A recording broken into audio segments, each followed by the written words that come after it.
तो आपको बीएसपी को लाना पड़ेगा, क्योंकि आपने देख लिया है कि जिस तरह से बीजेपी ने राज किया यहाँ पर, आरजेडी ने भी राज किया है यहाँ पर, और कांग्रेस ने भी राज किया है, जेडीयू के नीतीश बाबू ने भी राज कर लिया कि नहीं कर लिया?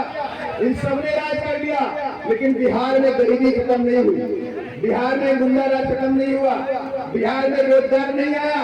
और आज भी बिहार का मेरा भाई 2 वक्त की रोटी कमाने के लिए प्रदेशों में भटका रहता है, कहीं दिल्ली में, कहीं बंबई में, कहीं मद्रास में, कहीं केरला में, कहीं उत्तराखंड में, कहीं हैदराबाद में, कहीं आंध्र प्रदेश के अंदर, मात्र इसलिए 2 वक्त की रोटी खा सके, अपने परिवार के बच्चों को भी 2 वक्त की रोटी वो दे सके। लेकिन बिहार को लूटने का काम पार्टी वाले किया है। मैं डंडे की चोट पे कहता हूँ, इसलिए बीएसपी कहती है कि हम कभी भी 1 रुपया धन्ना शेष नहीं देंगे।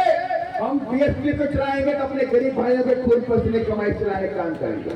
और ये भी कहती है जब हम सत्ता में आएंगे तो धन्ना सेठों के लिए काम नहीं करेंगे।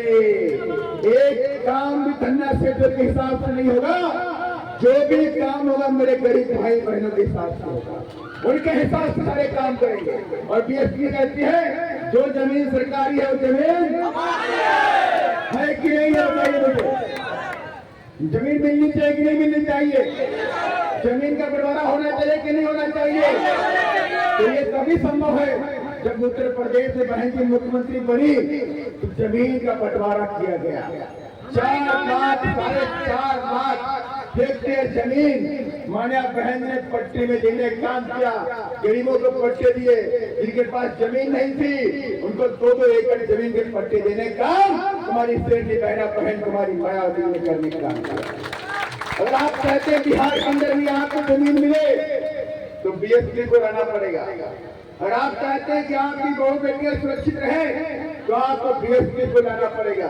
जब बीएसपी आती है तो गुंडे मवाली तो छोड़ दो, अधिकारी नहीं कांपते रहते। सही कह रहा हूं मैं? मालूम नहीं मालूम आपको? कितने लोग जानते हैं जब बीएसपी की सरकार आती है तो गुंडे मवाली तो छोड़ के भाग ही जाते हैं, अधिकारी नहीं कांपते रहते। अधिकारी भी सोचते हैं कि आज कैसे बचेंगे बहन से, आज कैसे बचेंगे।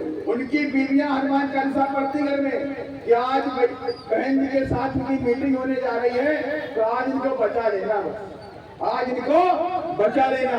तो इसलिए मैं कहना चाहता हूँ कि आप सबका मैं सम्मान करता हूँ कि आप इतनी भारी बारिश में आप यहाँ मेरे सामने खड़े हुए हैं। मैं आपके जज्बे को सलाम करता हूँ, आपके जुनून को क्रांतिकारी जय भीम कहता हूँ।